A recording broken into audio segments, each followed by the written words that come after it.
আজকের crucial topic হচ্ছে retirement planning বা পেনশন। আমরা কিন্তু এই রিটায়ারমেন্ট প্ল্যানিং বা পেনশন নিয়ে কোনো চিন্তাই করি না। আমরা ভাবি আজকে ঠিক চলে যাচ্ছে এবং আগামী দিনও ঠিক চলে যাবে, কিন্তু দেখা যাচ্ছে মানুষের গড় আয়ু প্রায় 75 বছর পর্যন্ত হয়ে গেছে। তার মানে আগে যদি মানুষ 60 বছর পর্যন্ত বাঁচত, তাহলে এখন দেখা যাচ্ছে প্রায় মানুষের গড় আয়ু 75। তার মানে আমরা যদি 50 বা 55 পর আমাদের ইনকাম বন্ধ হয়ে যায়, তারপর থেকেও 20টা বছর আমাদেরকে কিন্তু থাকতে হবে। তো থাকতে হলে আমাদের খরচা আছে, কিন্তু আমরা এই রিটায়ারমেন্ট প্ল্যানিং নিয়ে কোনো চিন্তাই করি না।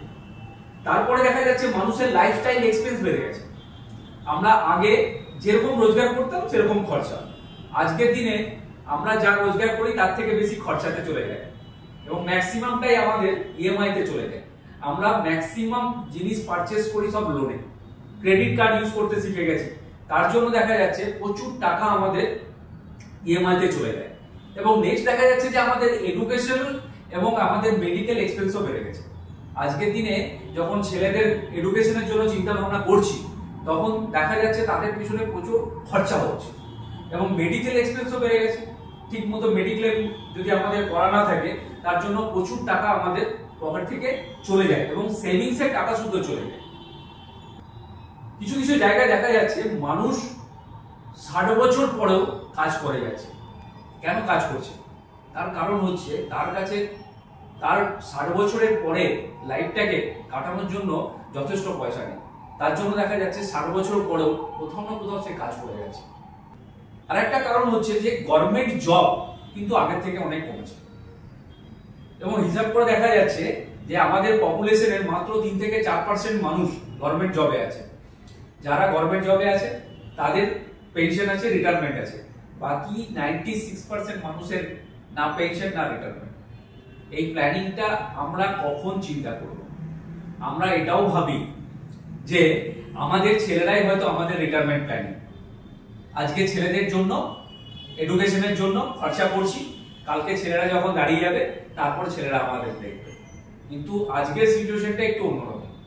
ছেলেরা দাঁড়ানোর পরেও হয়তো ভালো মতো তারা সেটেল হতে পারছে না, যার জন্য তারাও হয়তো আমাদেরকে দেখতে পারবে কি পারবে না, সেখানেও একটা বড় কোশ্চেন মার্ক থেকে যাচ্ছে।